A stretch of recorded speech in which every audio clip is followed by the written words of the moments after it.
you're working with Jaden Smith, who designed Yeezy footwear with Ye. What are y'all cooking up?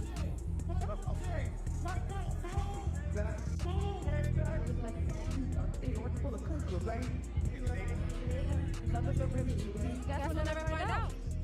2024 case study of the long-term effects of young love is really a snapshot of my mental state currently when it comes to trying to be a human and relate with people in the digital age that we live in. The mental landscapes of people are changing and the psychology of people is changing. Honestly, I just wanted to make it because I'm sad, and it's my sadness that connects me with my community and my fans. I'm hoping that I can leave enough information behind for psychologists of the future to look back and be like, man, what was really wrong with this guy? Like, there's some serious stuff that's wrong with him. Like, what is it? Something about Jaden Smith lately doesn't sit right, and not in the way people keep laughing it off online. Not in that he's just weird or that's just Jaden being Jaden kind of way. This feels different, because when you really slow down and look at everything, not just one viral clip, not just one interview, but the pattern across years, it starts to feel less like personality and more like pressure leaking out in public. Like someone who's been holding something in for a long time and it keeps slipping through in small, strange ways. And the uncomfortable part is, he's not hiding it. He's actually been saying it out loud, just not directly. Before we go further, if you're into breakdowns that go a little deeper than surface-level headlines, make sure you like and subscribe, because this one isn't simple, and it definitely isn't random. Why did the relationship fracture?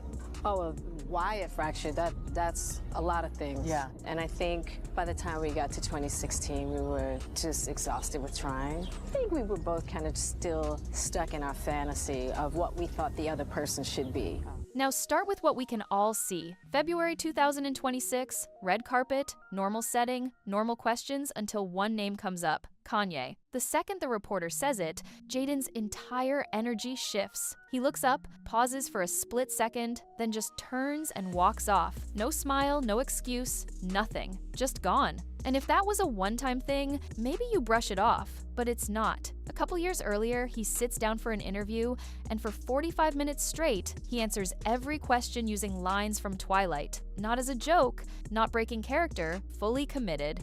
Pulling handwritten quotes out of his pocket mid-conversation like that's completely normal behavior. The reporter didn't even know how to react. Then there's the Paris clip, him yelling about hail like it's something impossible, like reality itself just broke in front of him. Ice is falling from the sky. It's a situation that I consider private. You just feel like it ain't really nobody's business. Yeah. But now Black Twitter has claimed it as their business. You and I were going through a very difficult time. Yeah. And we decided. I was done with your ass. Yeah, you kicked me to the curb. I was done with you. Yeah. Marriages have that, though. Marriages have that. Yeah, we broke up. And then what did you do, Jada? Well, I think from there, as time went on, I got into a different kind of entanglement with August. An entanglement? Yes.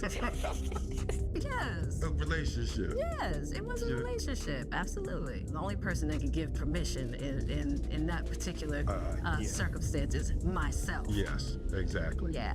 But what August was probably trying to communicate, because I could actually see how he would perceive it as. And yeah, people turn that into a meme, but when you line it up with everything else, it doesn't feel like a joke anymore. It feels like someone reacting to things in a way that doesn't match the moment. Then you've got him walking into a Louis Vuitton show carrying a miniature dollhouse bag worth tens of thousands, giving it a full breakdown on camera like it actually matters. And again, none of these things alone mean anything, but together, it starts to feel like something underneath isn't stable. And the biggest clue isn't even what he does, it's what he said. He literally admitted it. All the weird SHT you've ever seen me do, I thought I was being normal. I've been trying to fit in this whole time, and it's not going to plan. That's not someone playing into an image. That's someone realizing they don't process things the same way as everyone else. And when you listen closer, it gets heavier. He admitted that as he's getting older, he's becoming scared to even leave his house. Not nervous, not anxious in a casual way, scared. He said it takes effort just to step outside, to exist around people. Then he makes a project where he's literally sitting with his therapist, crying. I'd never really given much thought to how I would die, but dying in the place of someone I love seemed like a pretty good way to go.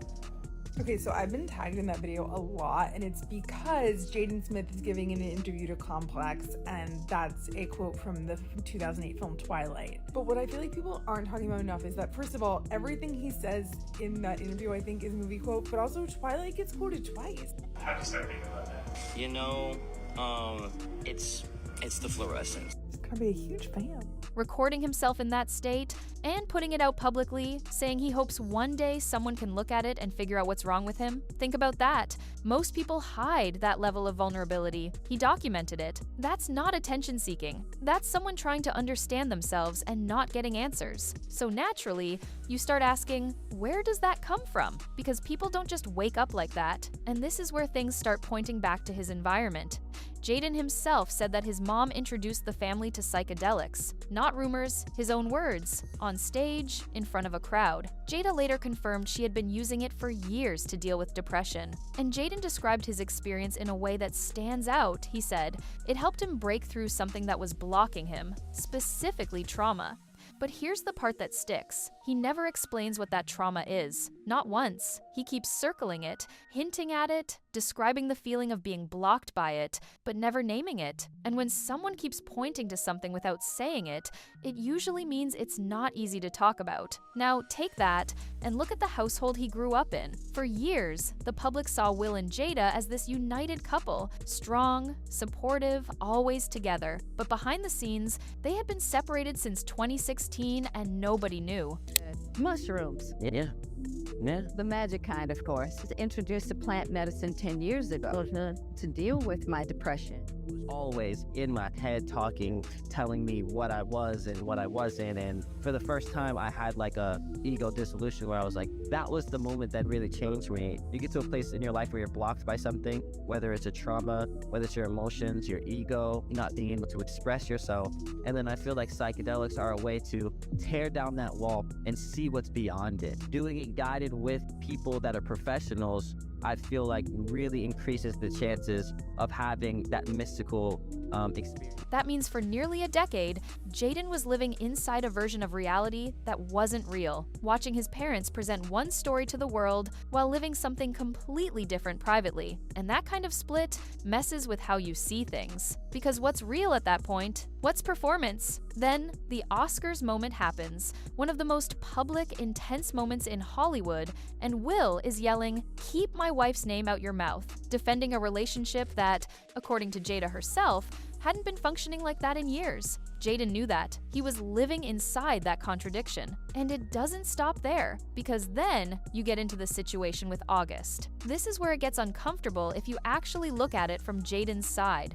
He brought August into that family. That was his friend, someone he trusted enough to introduce into his personal space. And during a time when August was dealing with serious mental and physical struggles, Jada started a relationship with him. And the world turned it into a joke. Memes, headlines, entanglement, but nobody really sat with what that might feel like for Jaden. Watching someone you brought into your home become part of something like that, watching it play out publicly.